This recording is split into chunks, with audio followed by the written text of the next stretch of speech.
Hello, Naomi here. It's time to take a look at my June pickups. Now, this video is going to be a little different from my past pickup videos because I actually bought a reasonable amount, so I'm going to be able to talk about each game individually. Keep in mind these are recent pickups, so I haven't played most of them yet. I'm just showing what I got and talking a little bit about why I was interested in these games. Without further ado, let's get into it. We're starting with Xbox games, and here we have Project Gotham Racing 2 in Live Arcade Combo Pack. This was a thrift find, and it's a cheap game, but it was in really good condition. The arcade portion I find particularly interesting because it's a compilation of 12 demos on one disc. I just find physical demos interesting, so this was a fun little find.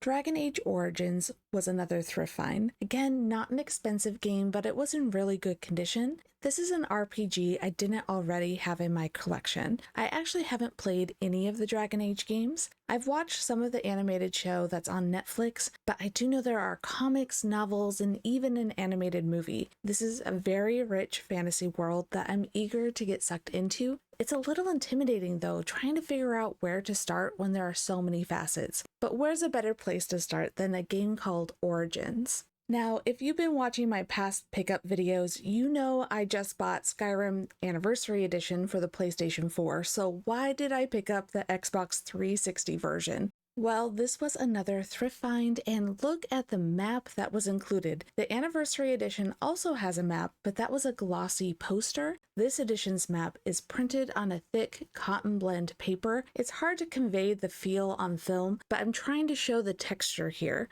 Skyrim is already one of my favorite games of all time, so I really don't mind owning multiple copies, but if we're being honest, I bought this for the map. Tenchu Z is an Xbox 360 exclusive game. It's a ninja-themed action-adventure game with stealth elements. This game has been on my wishlist for quite some time. I have been trying to find it in person, but even though it isn't rare, I just never came across it. Well, more recently, like with a lot of 360 games, the price has jumped up quite a bit. When I first started looking for this game, it was about $10 complete in box, and now just look at some of these eBay prices. Recently, I went into a little game store while on a trip, and they still had the game priced at $10. I would actually consider this a loose copy of the game. This is a salvaged case with a printed cover and no manual. I don't normally like to buy loose games, but this game only has a mediocre Metacritic score, and I'm not interested in paying the inflated prices. So I'm content with my loose copy, and I'm just happy to finally add this to my collection. Front Mission Evolved is a first-person shooter vehicle sim. I'm not big on first-person shooters, but I really love mechs. I just really think they're cool, and I love the look of them. I'm not anticipating this being a favorite game, but it was really cheap, and it looks like it's going to be a lot of fun. I just want to run around in a mech suit, and with this game, I'll accomplish that.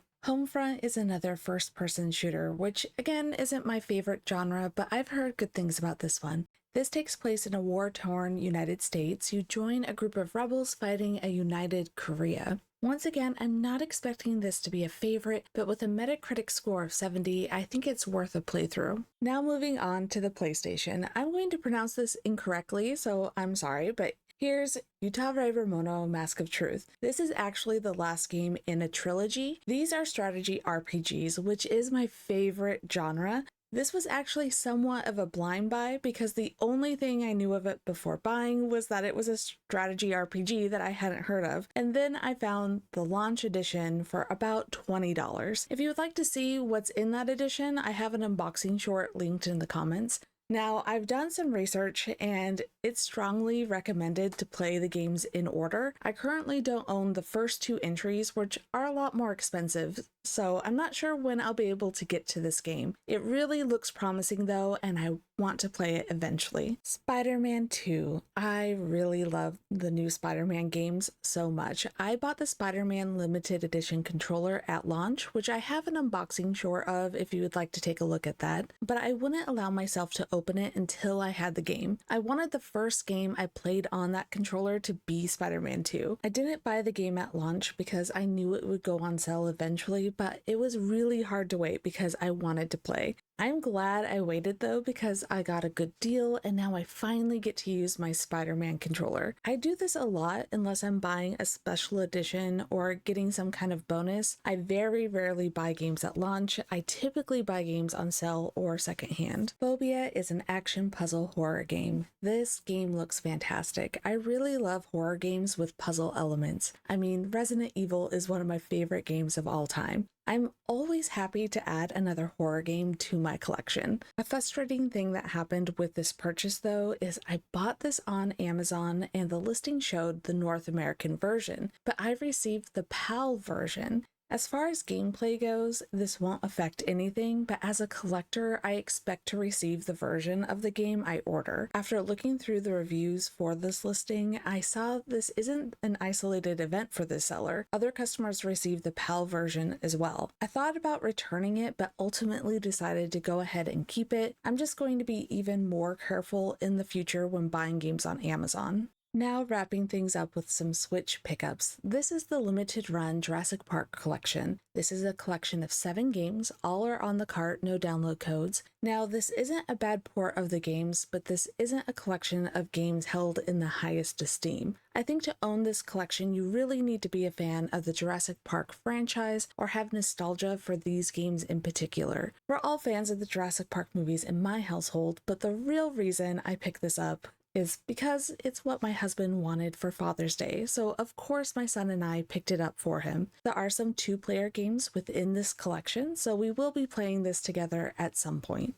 Haunted House by Atari is a complete remaster or reimagining maybe of the original Atari game of the same name. This is listed as an action-adventure horror game. I mean, I haven't played it yet, but I feel like calling it horror is a little bit of a stretch, but it does have stealth elements where you have to sneak or hide from monsters and ghosts. I just really appreciate that they're taking a game that is a classic that had very minimal graphics and are fleshing it out to give it a fuller world. Full retail price for this game was only $20, so I think it's worth checking out and supporting the remake of a classic game. I really hope this does well enough that Atari gives the same treatment to some of their other titles. Mega Man Zero ZX Collection is a collection of 6 different Mega Man titles. All of these are on cart, no download code. I've never played these games before, so I was really excited to find this used at GameStop, and I was able to use a coupon on it. I just love that they keep making collections of classic games for the Switch. These are action platformers, and although I do enjoy this genre, Mega Man Battle Network Legacy Collection is the game I actually want most, and I'm still on the lookout for. Those are action RPGs, and that's right up my alley. Anyway, I'm really happy to have more Mega Man in the collection. Lastly, I have Bet and Kados 1 and 2 HD Remastered. These are RPGs that use a card battling mechanic. I love the art style and I've heard great things about the story. Now, I know that the card battling system can be hit or miss with some, but it really seems like something I'm going to enjoy. Now, this game didn't get a North American release for some reason, so I did end up buying the PAL version. These are games I've wanted to play for quite some time, so I'm incredibly happy to finally add them to my collection. Real quick here, not a game, but I did pick up this Mario 3D World Plushy Rosalina in her cat costume. I love Cat Mario merch, and I probably overpaid for this plushie because I got so excited when I found her, but she was just too cute to pass up. Well, that's all for this month. If you're still watching, thank you so much. I really appreciate it, and if you haven't already, please consider giving a like and subscribing. Let me know what you picked up in June down in the comments. Until next time, happy gaming!